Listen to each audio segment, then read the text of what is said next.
最近的一些人生小感悟。Some perceptions about life. Jiefeng. Jan 23, 2018. Translated by Qin Yu and edited by Peter. Everyone's present must be accumulated from their past in speech, behaviors, and performances. Everyone's speech, behavior, and performance are absolutely determined by his inner world. Everyone's inner world is absolutely determined by his upbringing, cultivation, and self-restraint. Everyone's upbringing, cultivation, and self-restraint are absolutely determined by his beliefs and ideals. It is inferred from this that the path of life is determined by one's beliefs and ideals. To build the international family, I recently contacted and observed more than 50 communities in the United States and Canada. I also contacted communities in Japan and Portugal. I discovered many interesting phenomena. First, when something beautiful suddenly came, people would always doubt its pure beauty. Instead of embracing it boldly, people deliberately reject it. Secondly, everyone has beautiful ideals, but once the ideal things do come, they are at a loss to understand them and will even resist them.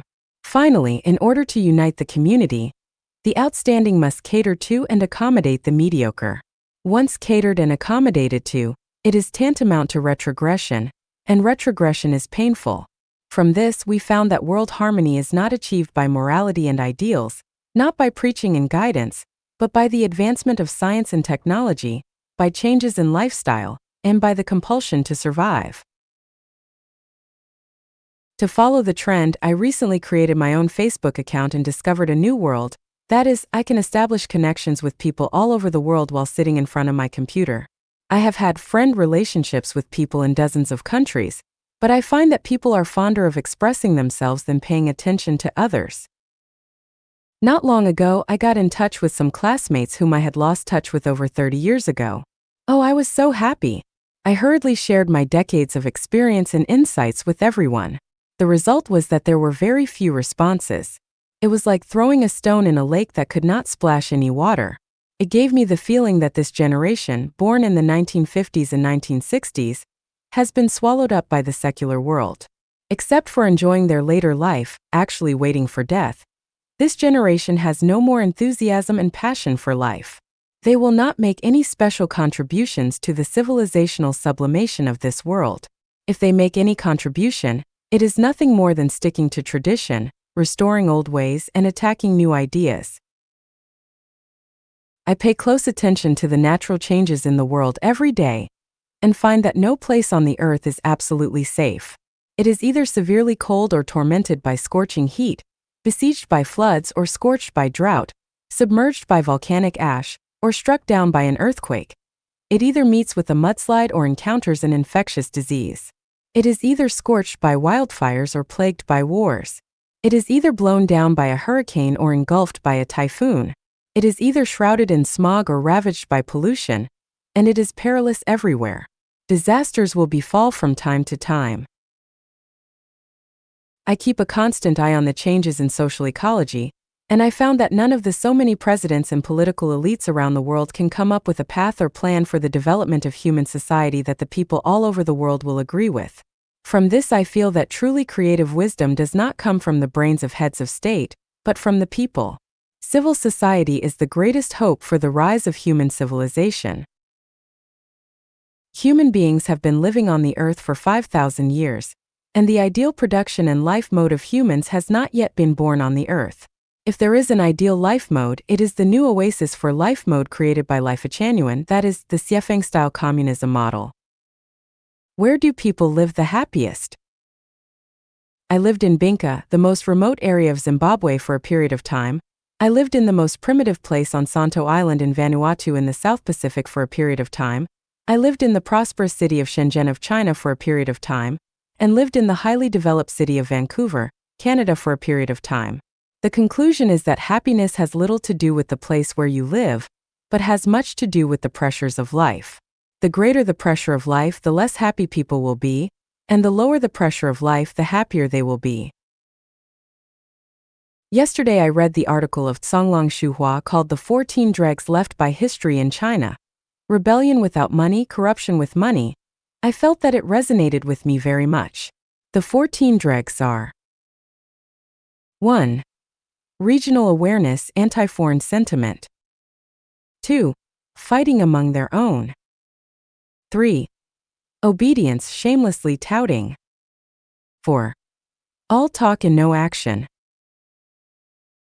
5. No tradition of peacefully changing regimes. 6. Handling affairs by relying on interpersonal relationships and blood relationships. 7. Worshipping the official ranks, fame, position, and glorifying the ancestors, paying no attention to science. 8. Treating people who criticize themselves as enemies. 9. If they have no money, they will rebel, and if they have money, they will become corrupt. 10. They can only share adversity, not peace and happiness. 11. Regarding old and ruined cultural relics as national treasures, and not regarding talents as national treasures.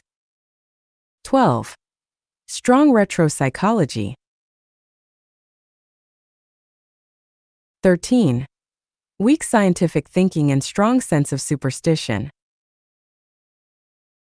14. The buying and selling of official positions is popular. I have been thinking about one thing these days. Everyone wants to live well, but after investigating history and observing the status quo, we must ask how many people have lived an ideal life. From the emperor and president to the common people, from historical celebrities to current stars, from high-ranking officials and billionaires to workers, peasants, and peddlers, from experts and scholars to illiterates and thieves, from African blacks to European and American whites and to Oriental yellow people, very few people have lived in happiness on their own. The current human race has a history of nearly 5,000 years, but most people have not lived an ideal life. What is the problem? After observation, I came to the following conclusions. 1. Everyone does not know what kind of life they need, they are just drifting around. 2. People are struggling with selfish desires, but they do not know that the more selfish they become, the more miserable their lives will be. 3. People cannot let go of failures and frustrations, and they do things with resentment which makes their situation worse. 4. People want to live a good life by getting married and starting a family, but fall into a trap which is counterproductive for them. 5. The best inexhaustible resource for mankind is sex. Everyone yearns for a good sex life. However, mankind treats sexual resources as rubbish and waste in a moral, ethical, religious, and customary way. 6. Reap what you have sown is an unbreakable truth, but what are people growing? Every day people are planting jealousy, complaints, anger, rage, hatred, condemnation, attacks, suppression, insults, fraud, lies, ridicule, irony, sarcasm, nitpicking, theft, corruption, luxury, waste, pollution, competition, killing, entrapping, cheating, abduction, deception, superstition, dishonesty, counterfeiting, etc.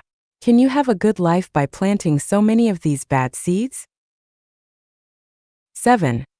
Internal factors are the basis for a good life, and external factors are the conditions for a good life, but people do the opposite.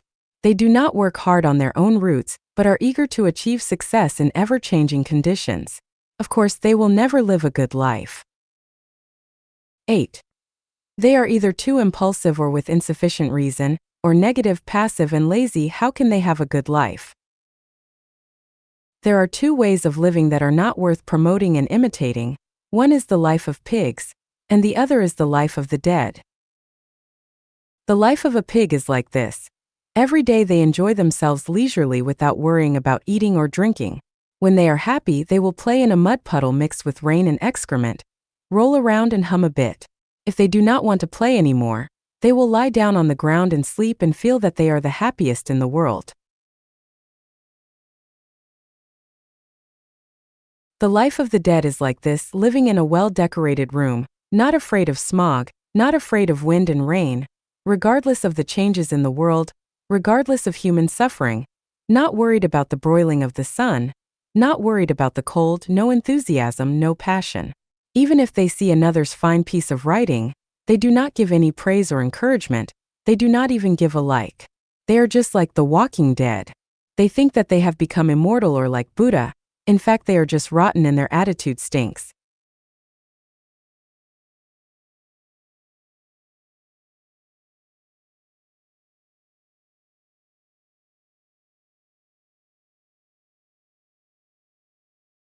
答复国际哲学团体联合会主席提出的4个问题。My reply to the 4 questions raised by the chairman of the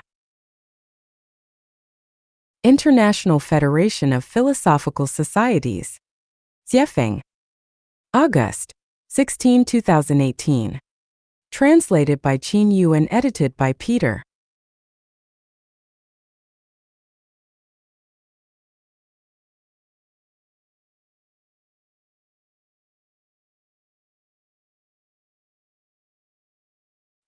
Professor Dermot Moran, Chairman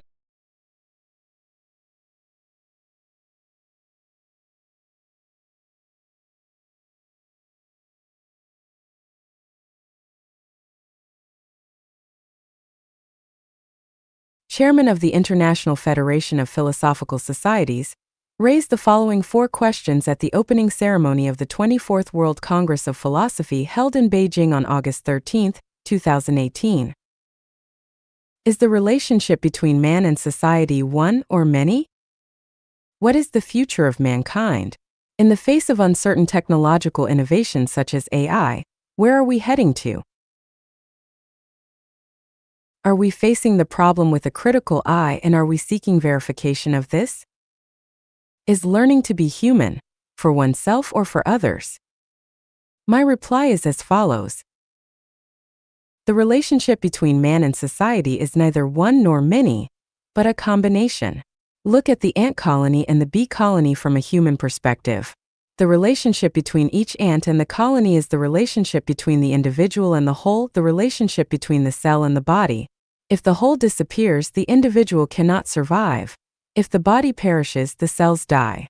And without the individual, there is no whole. Without cells, there is no body, so the relationship between an ant and an ant colony is a combination. When looking at human society from a higher level of life than that of human beings, in fact, the relationship between individuals and society is not fundamentally different from the relationship between an ant and an ant colony. Even with wolves and lions, this rule also applies. If there are only 3 people on this earth, then these 3 people will constitute a society, and a single person can only have a chance to survive if they combine with the society. Otherwise, they will inevitably become extinct.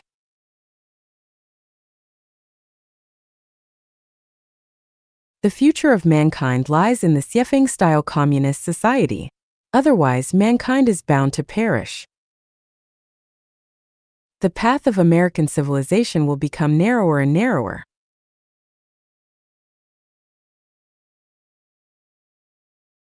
Chinese civilization is a dead end, and the integration of political and religious civilization in some countries in the Middle East will inevitably decline. Intelligent technology will continue to leap forward and cannot be stopped. Eventually, biological robots that are more advanced than humans will be born. In the future, the reproduction method of a mother being pregnant and giving birth to children will be replaced by biological robots with biochemical nursery rooms.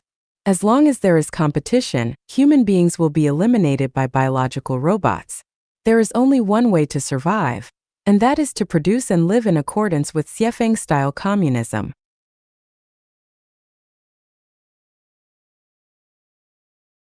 In the face of these problems, we can neither treat them in a critical way, nor in a way of seeking verification. Criticism can only find problems but cannot solve them. Verification can only cross the river by feeling the stones. It is difficult to guarantee the crossing of the river. Maybe you will be overturned and drowned in the river or by a wave before you reach the center of the river. So, what is the best plan for facing this problem? Answer: to implement the superhuman philosophy. That is, the person who is completely selfless and the most intelligent will make analysis, judgment, and induction and point out the way forward. Remember, the collective wisdom of millions of mediocrities is not as good as the foresight and sagacity of a saint. Democracy is the pursuit of mediocrities, And democracy cannot solve the problem of directionality. Learning to be human is neither for oneself nor for others, but a return to pure human nature. The nature that conforms to the way of nature is pure human nature, and the nature that does not conform to the way of nature is not pure human nature. This is like building a computer. As long as you build a computer that performs well, it can play a corresponding role no matter who uses it. If you consider making for yourself or making for others when manufacturing, the computer will fail. If making for yourself, others cannot use it. If making for others, its performance will be greatly reduced. There are thousands of philosophers and amateur philosophers participating in the 24th World Conference of Philosophy in the Great Hall of the People in Beijing currently. They are all masters in the philosophical world today. I am willing to challenge the masters, that is, I can solve all the philosophical problems that you cannot solve. Do you not believe me? Bring your problem to me and see how I will solve it.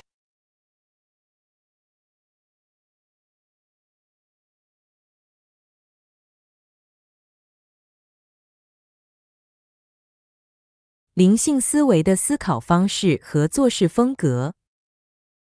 The thinking style and approach to action in spiritual thinking. Jiefeng. November 24, 2023. Translation edited by Chinyo.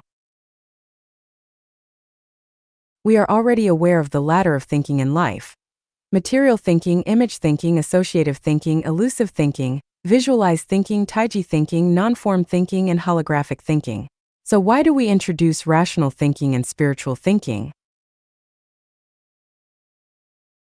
Material thinking, image thinking, associative thinking, and elusive thinking all fall under rational thinking, which is characteristic of human thinking, while visualized thinking, taiji thinking, non-form thinking, and holographic thinking belong to celestial thinking. In other words, rational thinking and spiritual thinking serve as the boundary between human and celestial thinking.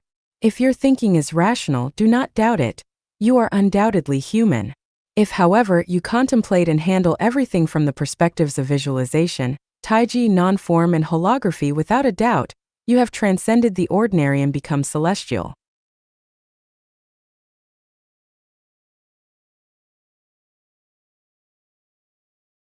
Put simply, if our approach to problem-solving starts from the perspectives of materialism, imagery, association, and illusion, focusing on resolving the issues of survival such as food, clothing, shelter, transportation, and addressing life's inevitable challenges like aging, illness, and death, as well as securing respect, dignity, and a good reputation, and even aspiring to be admired or worshipped, then that is rational thinking, the thinking of humans. Spiritual thinking disregards these factors. Spiritual thinkers primarily consider whether their approach to handling affairs aligns with the will of the Supreme Life, the Creator, and whether it is consistent with their ultimate goal. In other words, spiritual thinkers make the will of the greatest Creator their own desire and the principles of Tao their guiding rules for action, without considering the benefits to themselves. They ponder whether their actions would please the greatest Creator. For instance, if the Holy Spirit tells you to live in the desert, a spiritual thinker will joyfully head to the desert without hesitation, thinking, "Oh, this is a revelation from the Holy Spirit. I believe in the Holy Spirit, so I should go live in the desert." It's that simple, direct, and straightforward. However, a rational thinker would never think or act in this manner. A rational thinker would ask, "There's no water in the desert, wouldn't people die of thirst? What if there's a sandstorm that buries the house? Live in the desert? Are you insane?" Similarly, if the Holy Spirit tells you to go to Canada, a rational thinker will first check how to get a visa. After finding out that applicants need a bank deposit and monthly bank transactions, and realizing they have neither, they would decide, "Forget it, I don't meet the requirements." But a spiritual thinker wouldn't bother checking the requirements or listening to others' advice. They would immediately start the application process. At this point, you might wonder what the Holy Spirit is and how to know if it's a revelation from the Holy Spirit. Let me explain. The Holy Spirit is not a person. It's the voice within us, or the greatest driving force we feel in our hearts. This driving force must bring us joy and excitement, not pressure or fear. You might think that spiritual thinkers have simplistic minds. Let me tell you, the minds of spiritual thinkers are infinitely more complex than those of rational thinkers. Spiritual thinkers belong to a higher dimensional thinking, and rational thinkers cannot comprehend the complexity of spiritual thinkers' minds. This can be demonstrated in 3 ways. Firstly, spiritual thinkers grasp the macroscopic, while rational thinkers grasp the microscopic. For instance, when seeking employment, spiritual thinkers prioritize whether the job brings them joy and happiness, whereas rational thinkers focus on aspects such as salary, working conditions, and prospects. Why is that? Because spiritual thinkers consider the direction of their lives and whether they can ultimately reach heaven. They are unwilling to do anything that conflicts with their destination. On the other hand, rational thinkers consider whether the job can meet their current life needs, and don't consider whether their current actions will affect their ultimate goal. From this perspective, spiritual thinkers consider how to live, while rational thinkers consider how to survive. Secondly, spiritual thinkers consider life, while rational thinkers consider human life. To consider life, one must understand the principles and mysteries of life, and its relationship with time and space. To consider human life, one only needs to learn the accumulated knowledge and experience of humanity and understand the operating rules of human society. Thirdly, spiritual thinkers maximize simplicity in handling complexity, while rational thinkers always complicate simplicity. For example, when building a community, those who participated in the construction of our 3rd and 4th branches can recall that the layout and environment of the 2 communities were beautiful, right? If it were rational thinkers, they would gather everyone to discuss how to lay out and beautify the environment, insisting on drawing plans first, considering the selection of materials and the arrangement of personnel and so on. However, in the construction of the 2 branches there were no such discussions. I just imagined the layout and environment based on the terrain and then told everyone what to do. When everyone worked together, they didn't even know what the final community would look like. Yet, due to excellent cooperation, we completed 2 beautiful communities in just 2 years. It's worth emphasizing that the mind of someone who simplifies complex issues is significantly more insightful and considers a broader range of factors compared to someone who complicates straightforward matters. It's not even on the same level. Don't believe it? Why not attempt to simplify your own life and observe the outcomes? If you think that spiritual thinkers handle things superficially while rational thinkers are meticulous, that's a misunderstanding. For example, when building a house in a certain location, a spiritual thinker might say, "Just build a house on high ground using wood and glass. It'll be good if it can last for 2 or 3 years." This would be hard for a rational thinker to accept. At the very least, they would consider the stability of the house and ensure it stands for at least 30 years, right? On the surface, the rational thinker's consideration seems entirely correct. But the crucial point is, the spiritual thinker considers that there will be a major earthquake in the location where the house is built 2 years later. Even the sturdiest house would collapse. Therefore, they suggest just doing it casually. There's no need to go to great lengths and waste financial, material, and human resources. This is something a rational thinker would never think of. So what about life? Isn't it like building a house in an earthquake zone? Is it necessary to rack our brains and be so serious?